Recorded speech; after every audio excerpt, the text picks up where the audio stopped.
A paz do Senhor, meus amados irmãos, tudo bem com vocês? Amados, quem acompanha os vídeos aqui com frequência sabe que eu posto normalmente 3 vídeos por semana, né? Terças, quintas e sábados.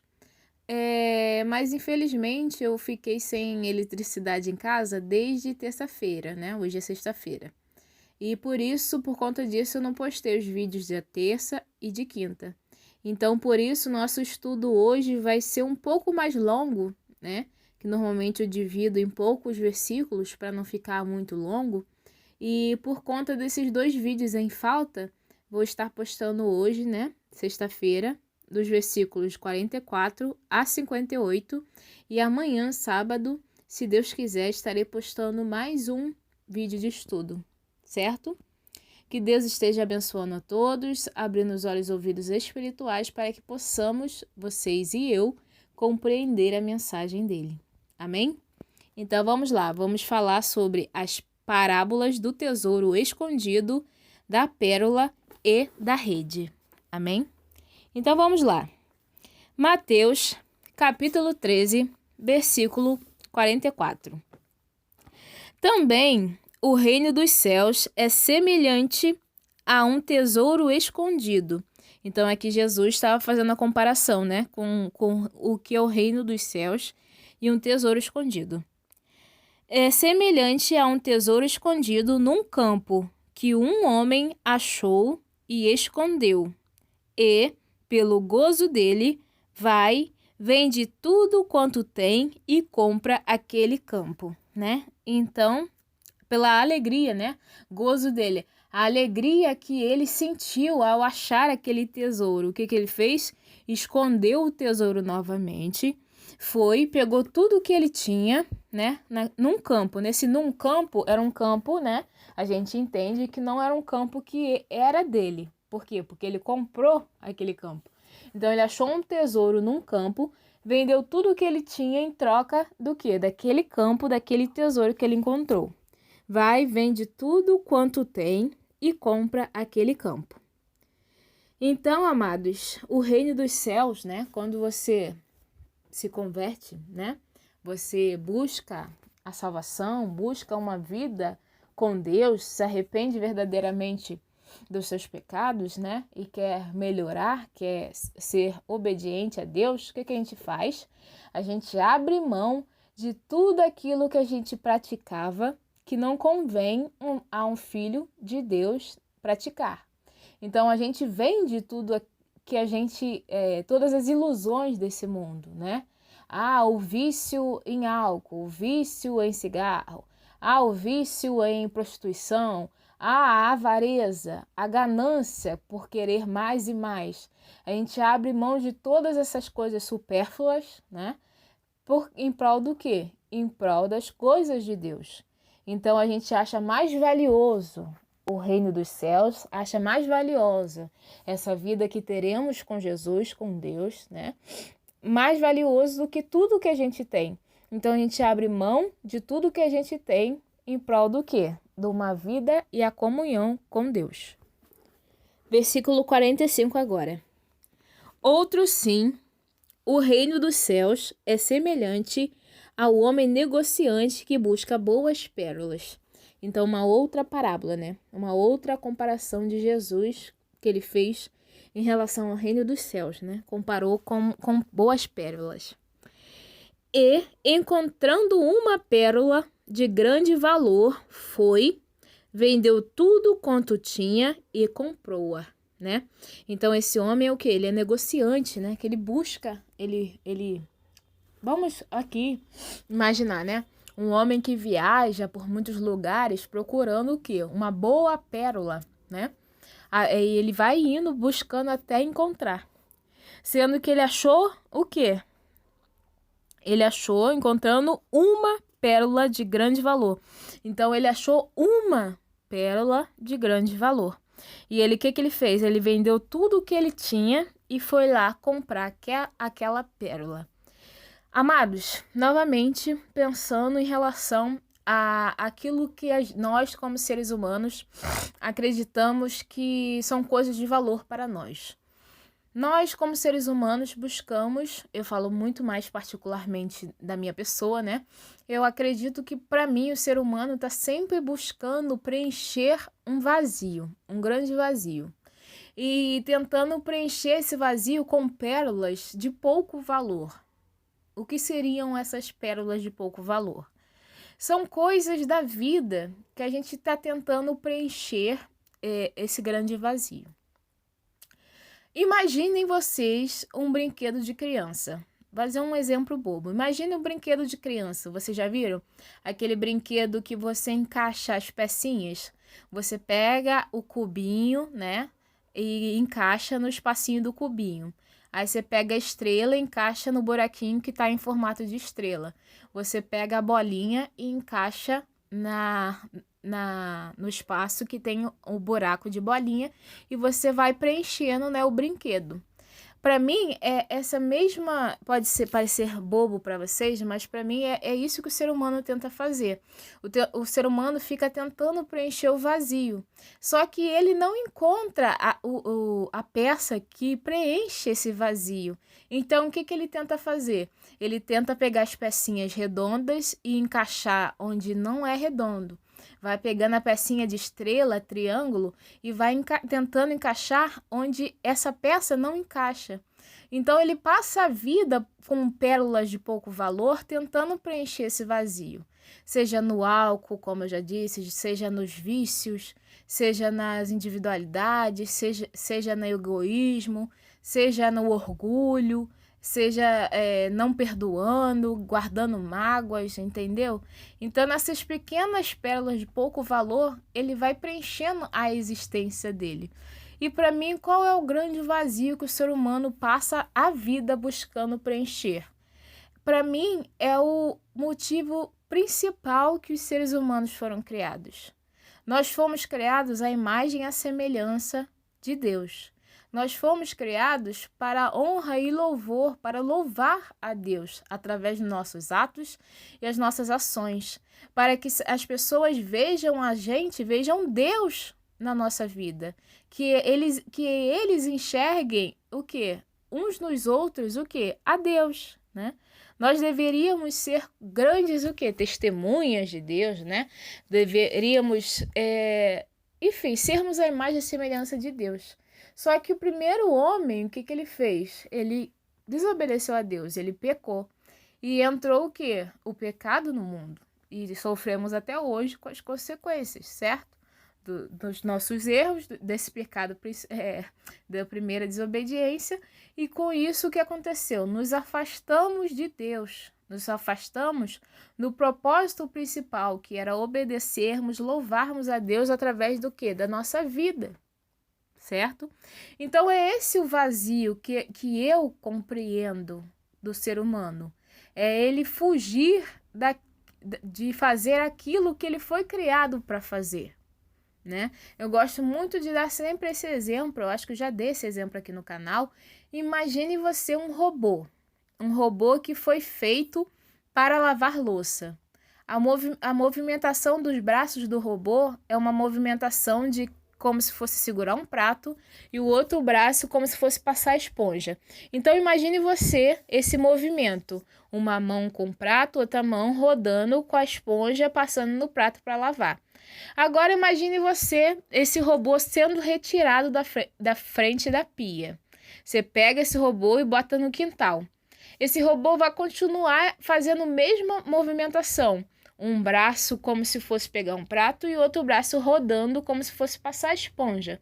Mas ele não vai estar desempenhando o papel que ele foi criado, por quê? Porque ele não vai estar na frente da pia. Ele não vai ter um prato para ele pegar. Ele não vai ter esponja para passar o sabão no prato, para lavar o prato, entendeu?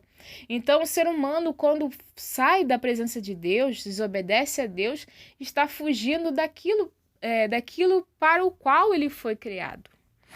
Então o ser humano busca essas falsas pérolas, essas pérolas de pouco valor, para preencher esse vazio, entende? Então procura na bebida. Mas o que acontece? Uma pessoa que bebe, ela bebe, sente euforia pelo álcool, se anima, mas no dia seguinte o que acontece? Fica com ressaca, dor de cabeça, e aquela alegria como posso dizer, é uma alegria perecível, né? É uma alegria que passa muito fácil, né? E a gente quer uma pérola que preencha a nossa alma, que preencha a nossa vida, que não vai acabar, que é para sempre. E o que é isso? O reino dos céus, é a presença de Deus, é buscarmos a Deus, é buscarmos uma comunhão, é fazer o quê? Voltarmos, né, atrás antes de errarmos, voltarmos ao nosso propósito, pedir para Deus nos o quê? Nos restaurar para aquilo que fomos criados.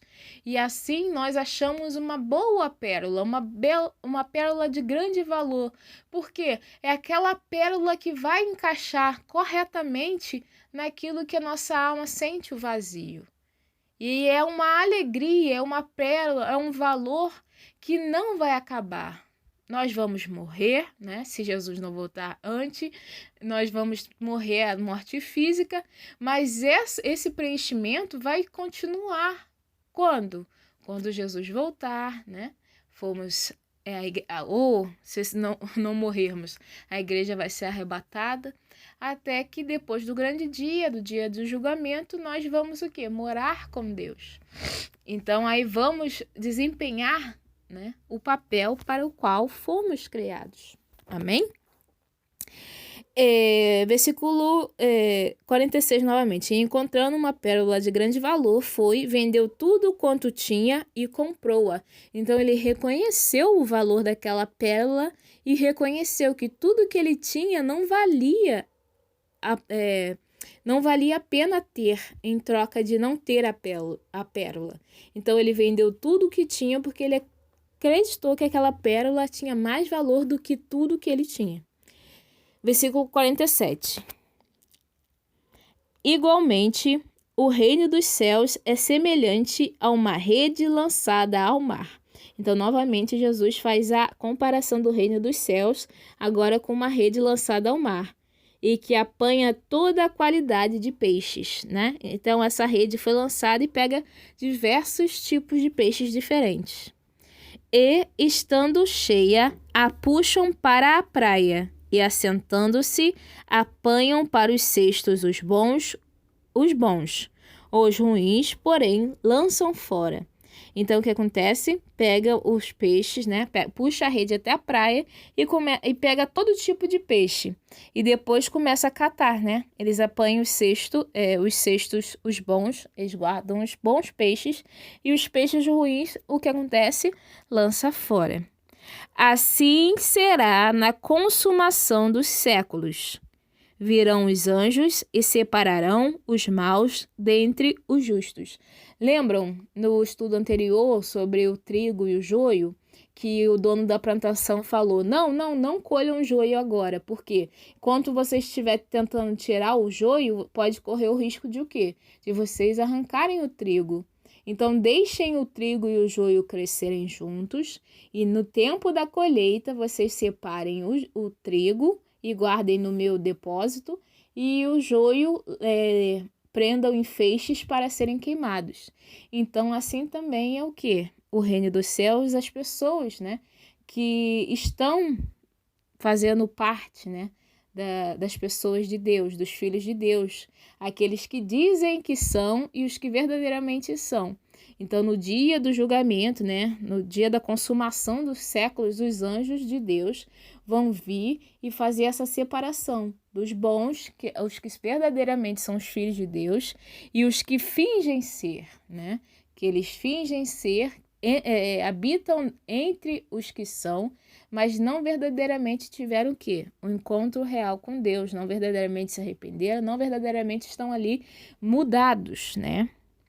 Os anjos separarão os maus dentre os justos, e lançá-los-ão na fornalha de fogo. ali haverá pranto e ranger de dentes. Quer dizer, essas pessoas que habitam no meio dos crentes, né, por assim dizer, que foram colocados ali pelo maligno, lembra? Nos versículos anteriores a gente viu na parábola de joio, que fala sobre isso, né?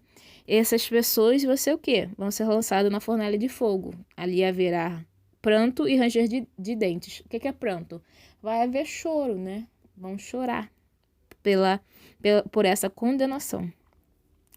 E disse-lhes Jesus: entendestes todas estas coisas? Então Jesus perguntou se eles entenderam todas essas coisas. Disseram-lhe eles: sim, Senhor. Então, os discípulos, né? Provavelmente está falando com os discípulos responderam que sim, entenderam. E ele disse-lhes: por isso, todo escriba instruído acerca do reino dos céus é semelhante a um pai de família que tira do seu tesouro coisas novas e velhas. Escriba, amados, era os mestres da lei, não é isso? Escriba é aquele que anota as leis, que estuda as leis, não é isso? Então, e ele disse-lhes: por isso todo escriba instruído, né, um estudioso instruído acerca do reino dos céus, é semelhante a um pai de família que tira do seu tesouro coisas novas e velhas.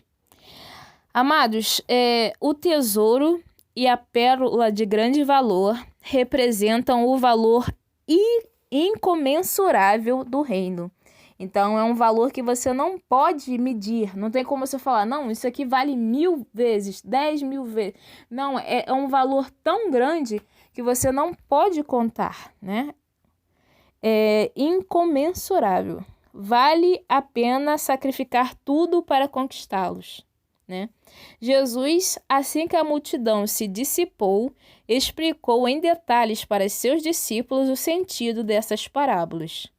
Os discípulos judeus, com discernimento, instruídos quanto ao reino, conseguiam agora entender as formas como os ensinamentos de Jesus eram similares e dissimilares à lei judaica, né? Então, eles conseguiam assemelhar entre as coisas novas e velhas, os ensinamentos de Jesus e os ensinamentos passados por gerações desde a lei judaica, né? A lei de Moisés, né? As leis anteriores a Jesus. Versículo 53. E aconteceu que Jesus, concluindo essas parábolas, se retirou dali. Então, depois de concluir, né, essas parábolas, Jesus saiu daquele lugar, se retirou dali. E chegando à sua pátria, ensinava-os na sinagoga deles, de sorte que se maravilhavam e diziam, né, a sua pátria, ensinava ao povo judeu, né, nas sinagogas dos judeus. De onde veio a este a sabedoria e estas maravilhas? Então eles começaram a se questionar, nossa, de onde vem toda essa sabedoria, essa maravilha que esse homem, que Jesus contava, né? Não é este o filho do carpinteiro? E não se chama sua mãe Maria e seus irmãos Tiago e José e Simão e Judas? Ah, amados, e chegando à sua pátria, né? Não só judeus, mas muito provavelmente era o quê? Era a cidade em que Jesus morava. Por quê? Porque as pessoas começaram a questionar, não é este o filho do carpinteiro? E não se chama sua mãe Maria? Quer dizer o quê? Que essas pessoas conheciam Jesus desde moço, né? Desde a sua mocidade. Porque sabiam quem era sua mãe, quem era seu pai, quem eram seus irmãos. Então eles começaram a questionar, né? Não é este o filho do carpinteiro? E não se chama sua mãe Maria? E seus irmãos Tiago e José e Simão e Judas? E não estão entre nós todas as suas irmãs? De onde lhe veio, pois, tudo isso? Então começaram a questionar, né? Eles conheciam a família de Jesus, de onde Jesus vinha, né? E começaram a questionar de onde veio tudo isso. E escandalizavam-se nele. Jesus, porém, lhes disse: não há profeta sem honra, a não ser na sua pátria e na sua casa. Então, Jesus falou, né? É muito mais conhecido quando falam, Profeta é respeitado em todos os lugares, menos na sua própria casa, né?